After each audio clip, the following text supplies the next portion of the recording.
Compressores alternativos. Vamos resolver o exercício número 3 que trata sobre o ciclo termodinâmico de compressão. O enunciado do exercício diz: considere um compressor alternativo monocilíndrico de simples efeito com a configuração abaixo, sabendo-se que a pressão atmosférica no local de instalação é de 101,325 kPa. A configuração do compressor é dada como diâmetro do pistão igual a 13 polegadas, curso do pistão igual a 8 polegadas, volume morto 180 polegadas cúbicas, pressão de admissão que é igual à pressão atmosférica, pressão de descarga 300 kPa, constante adiabática do gás 1,274 e nos pede calcular a razão de compressão para a qual a vazão se torna nula. Em outras palavras, a eficiência volumétrica é igual a zero. Então, de acordo com o enunciado, temos os valores do diâmetro do compressor monocilíndrico, temos o percurso ou curso do pistão, temos o valor do volume morto, temos o valor da pressão de admissão e a pressão de descarga, e vamos proceder a calcular a máxima razão de compressão, que não é nada mais do que a razão entre a pressão de descarga sobre a pressão de admissão, na qual a vazão se torna nula. Então, sabemos que a eficiência volumétrica é definida por esta equação que está em função do clearance, da razão de compressão e do coeficiente adiabático. Sabemos também que a eficiência volumétrica tem uma equação conceitual que nos diz que ela é igual à razão entre o volume aspirado sobre o volume deslocado. Isto é expressado em percentagem, mas quando expressado em fração, é simplesmente igual à razão entre o volume aspirado sobre o volume deslocado. Para a eficiência se tornar igual a zero, significa que o volume aspirado deve ser igual a zero, ou para o volume aspirado ser igual a zero, ou seja, para não ter vazão de escoamento no compressor, não deverá ter um volume aspirado e, consequentemente, a eficiência volumétrica será igual a zero. Se isso acontecer, então a equação ficará da seguinte forma. Esta equação nos permite rearrumar e encontrar uma razão de compressão para uma eficiência volumétrica igual a zero, que é definida desta forma. Esta razão de compressão, que é definida quando a vazão é igual a zero, é também chamada de razão de compressão máxima. Em outras palavras, a equação pode ser da seguinte forma. Razão de compressão máxima é igual, entre parênteses, o clearance mais 1 sobre o clearance, tudo elevado ao coeficiente adiabático do gás ou da mistura de gases. Precisamos então definir o que é o clearance. O clearance é a razão entre o volume morto sobre o volume deslocado. Se quisermos expressar em percentagem, deveremos multiplicar por 100. Senão, simplesmente fica sendo como a razão entre o volume morto sobre o volume deslocado. Então, retomando o nosso compressor alternativo monocilíndrico, onde conhecemos o diâmetro, o curso, o volume morto, entre outras coisas, vamos determinar o clearance porque ele é muito importante para a determinação da razão máxima de compressão, na qual não há escoamento. Como não estamos interessados no clearance em função de percentagem, senão em função da fração, a equação fica da seguinte forma. A partir dos dados enunciados, sabemos o diâmetro do pistão, o curso do pistão e o volume morto, que é importante para determinar o clearance, mas desconhecemos o volume deslocado. Com os outros dados que foram fornecidos no enunciado, então podemos calcular o volume deslocado com a seguinte equação, que é em função do curso do pistão e do seu diâmetro. Substituímos esses valores e encontramos o volume deslocado. Substituindo na equação do clearance, encontramos o valor de 0,1696 como sendo o valor do clearance para este caso específico. Agora utilizamos esse valor e substituímos na equação da razão máxima, na qual a eficiência volumétrica é zero, ou seja, não há vazão de escoamento. E também temos que utilizar o valor da constante adiabática. Fazemos a substituição e encontramos uma razão de compressão de 11,71. O que significa, então, essa razão máxima? Quando temos um ciclo de compressão termodinâmico definido por esta razão de compressão, onde a pressão de admissão podemos assumi-la como a pressão atmosférica e a pressão de descarga uma pressão não muito alta, o ciclo de compressão é contínuo e constante, tendo etapa de admissão, compressão, descarga e expansão. Temos um volume aspirado e um volume deslocado. Quem define que a razão de compressão seja maior? Ou seja, quem define que este diagrama seja um diagrama da seguinte forma.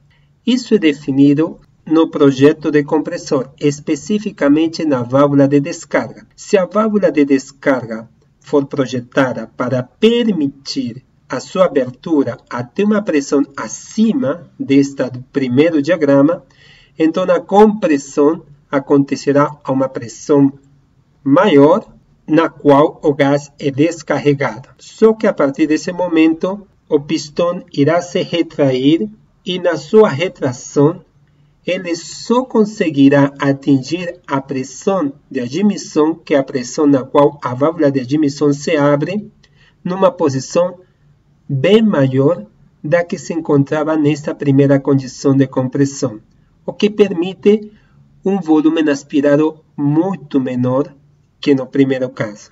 Se a pressão de descarga definida pela válvula de descarga, ou dito melhor, pela capacidade da válvula de descarga de se abrir, então poderemos atingir uma condição de pressão de descarga muito maior, mas na qual, depois de descarregar o gás, o pistão, na sua retração, ele irá expandir o gás do volume morto e retornando à posição 1. Ou seja, a posição 4 já não será, como nos dois casos anteriores, uma posição diferente da posição 1, senão uma posição igual à posição 1. E o que se terá é simplesmente uma compressão e expansão do volume morto ou do gás ocupado no espaço definido como volume morto. Neste caso daqui, não haverá escoamento. Essa é a máxima pressão ou a máxima razão de compressão na qual um compressor não deve trabalhar. Se observarmos este esquema, então sabemos que o pistão percorre uma distância definida desde aqui até aqui, que é conhecida como volume deslocado, que vai de 1 a 3. Mas se a válvula de descarga estiver projetada para permitir a liberação do gás a uma pressão muito alta, então, assim que descarregar o primeiro volume aspirado, na hora dele retrair completamente, ele só expandirá o volume morto e não terá volume aspirado. Dessa forma, o volume expandido, 3/4, será igual ao volume deslocado e a eficiência volumétrica será igual a 0. Vamos fazer um exercício de cálculos onde vamos definir como é que de fato acontece isso. Sabemos que a eficiência volumétrica é definida por esta equação. Sabemos que o clearance é a razão entre o volume morto e o volume deslocado. O volume morto é uma condição de projeto, ele não muda. O volume deslocado também é uma condição de projeto, também não muda. Então temos que na coluna de volume morto, o valor é o mesmo, já que o pistão sempre atingirá essa posição na sua compressão máxima e depois da sua retração máxima, o pistão percorrerá esta mesma distância. Ou seja, o volume deslocado também sempre será o mesmo. Consequentemente, o clearance também terá o mesmo valor. Já quando falamos da constante adiabática do gás, assumimos que ela é constante para a faixa de pressão na qual não haverá escoamento. Ou seja, consideramos ela constante, sem grandes variações. Então, a única coisa que pode variar aqui é a razão de compressão.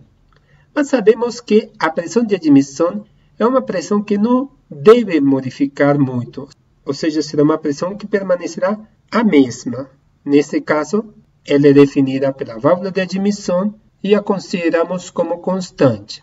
A única coisa que podemos variar aqui é a pressão de descarga. E observamos que nós podemos dar diferentes valores para a pressão de descarga, aleatoriamente, que é a coluna da esquerda, começando por 3,96 e indo até 12,76. Isso nos dá diferentes razões de compressão. Quando colocamos esta equação nesta célula, então observamos que para razões de compressão baixas, a eficiência volumétrica é maior, 0,67. À medida que aumenta a razão de compressão, a eficiência volumétrica vai caindo. Até por questões de equação. À medida que esse termo se torna maior, este termo se torna menor. Mas chega um ponto no qual a eficiência volumétrica começa a se tornar negativa. Então, quando graficamos razão de compressão versus eficiência volumétrica, então, na medida que aumenta a razão de compressão, a eficiência volumétrica atinge valores cada vez menores até atingir o ponto no qual a eficiência volumétrica é zero e, consequentemente, a vazão é zero. Também verificamos a expressão eficiência volumétrica sendo igual ao volume aspirado sobre o volume deslocado. A partir dos valores de eficiência volumétrica calculada com esta equação e dos valores do volume deslocado, que eles não mudam porque são condições pré-definidas do compressor alternativo, podemos calcular o volume aspirado para diferentes eficiências. E quando plotamos o volume aspirado para diferentes eficiências, à medida que a eficiência cai, e ela cai simplesmente porque a razão de compressão aumenta, então, na medida que essa eficiência cai, o volume aspirado se torna igual a zero. E com isso, não haverá escoamento.